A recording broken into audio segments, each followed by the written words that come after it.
রাহুল, বিজয় আর আমি অভিষেক। আমাদের তিনজনের নতুন জায়গায় ঘোরা খুব পছন্দের ছিল। রাহুলের হাইকিং আর আমার ফটোগ্রাফির শখ ছিল, আর বিজয়কে তো যেখানে খুশি নিয়ে চলো ও যেতে রাজি। এক্সাম শেষ হতেই আমরা গরমের ছুটিতে ঘোরার জন্য এমন একটা জায়গায় যাওয়ার প্ল্যান করলাম যেখানে আমরা কোনো দিন যাইনি এবং যেখানে ভিড়ও তেমন একটা নেই। রাহুল ইন্টারনেটে সার্চ করে একটা জায়গা খুঁজে বার করল, সরোবর জঙ্গল, যেটা শহর থেকে অনেকটা দূরে ছিল, আর হাইকিং আর ফটোগ্রাফির জন্য এই জায়গাটা সেরা ছিল। আমরা 3 দিনের ট্রিপ প্ল্যান করলাম, আর ওই জায়গাটার খোঁজ খবর না নিয়েই আমরা বেরিয়ে পড়লাম।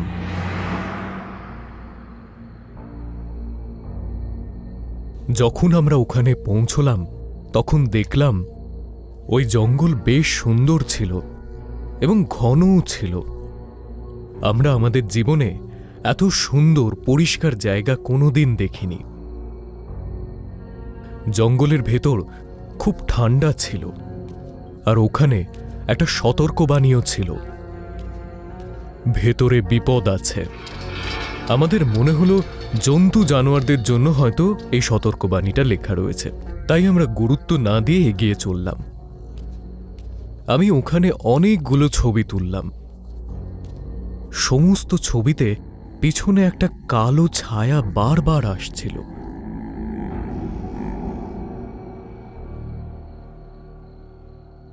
যদিও সামনে আমি কিছুই দেখতে পাচ্ছিলাম না।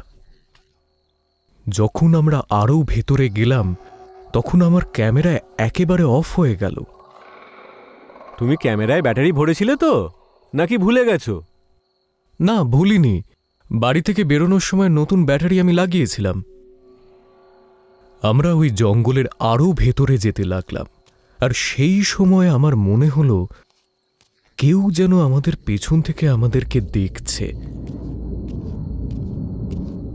আমি আশেপাশে দেখলাম, কিন্তু সেখানে কেউ ছিল না। আমার মনে হলো এটা বোধহয় আমারই ভুল।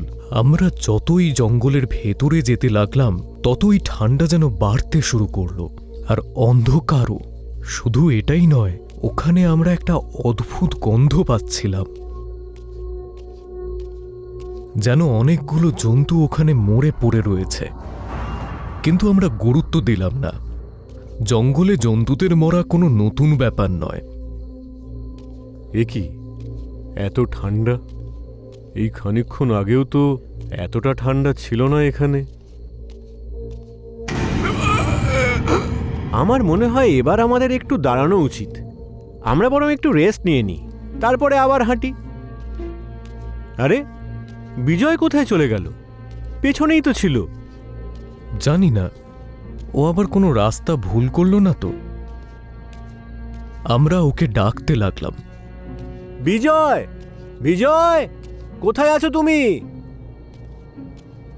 আমরা দুজনে আলাদা আলাদা গিয়ে ওকে খুঁজব বলে ঠিক করলাম। আমি আর রাহুল আলাদা হয়ে গেলাম, আর তারপর আবার ওকে ডাকতে লাগলাম।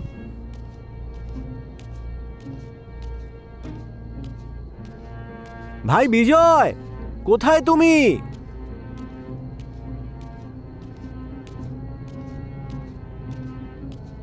কে? ওখানে গাছের পেছনে কে আছে?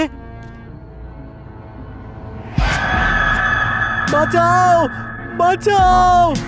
অভিষেক, বাঁচাও! অভিষেক, কোথায় আছো তুমি? রাহুল, কোথায় তুমি? বিজয়!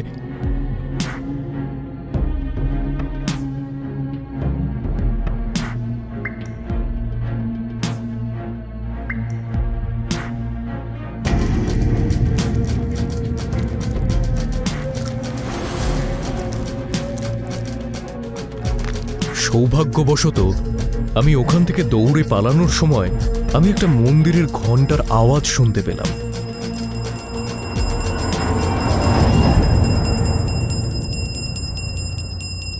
আমি ওই দিকেই দৌড়তে শুরু করলাম। আমি দেখলাম ওই জঙ্গলে একটা মন্দিরও আছে, যেখানে একজন পুরোহিত একা একা পুজো করছিল। ওই পুরোহিত আমাকে দেখল। কে তুমি? আর এই জঙ্গলে কি করছো? আমি ওনাকে সমস্ত কিছু বললাম, আর উনি বললেন, এটা তো হওয়ারই ছিল। এই জঙ্গল অভিশপ্ত। অনেক বছর আগে এই জঙ্গলে এক মহিলা জাদুটোনা করত। জঙ্গলে যেসব মানুষ আসতো বলি দিত, আর এখানকার পশুদের মেরে খেয়ে ফেলতো। একদিন কয়েকজন লোক তাকে এই সব করতে দেখে ফেলে, আর তারপর তাকে এই জঙ্গলেই জীবন্ত ফাঁসি দিয়ে দেয়। সেদিন থেকেই এখানে যেই আসে সে অদৃশ্য হয়ে যায়। সেই জন্য আমরা জঙ্গলের বাইরে সতর্কতা বাণী দিয়ে ফলক লাগিয়েছি। তোমরা কি সেটা দেখোনি?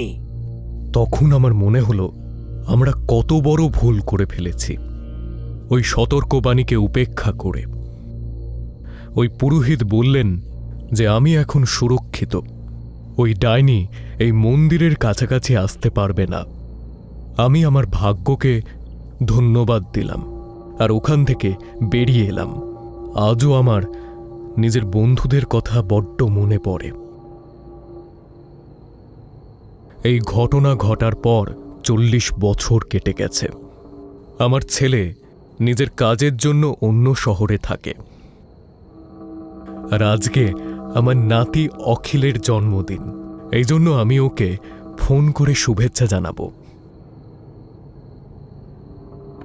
কেমন আছো? জন্মদিনের অনেক অনেক শুভেচ্ছা। তোমাকে থ্যাংক ইউ দাদু। আজ আমি আমার বন্ধুদের সঙ্গে বাইরে যাচ্ছি, তাই তোমার সঙ্গে আবার পরে কথা বলবো, ঠিক আছে? কোথায় যাচ্ছ এই বিশেষ দিনে? সরোবর জঙ্গলে। আমার বন্ধুরা বলেছে অত্যন্ত সুন্দর জায়গা ওটা।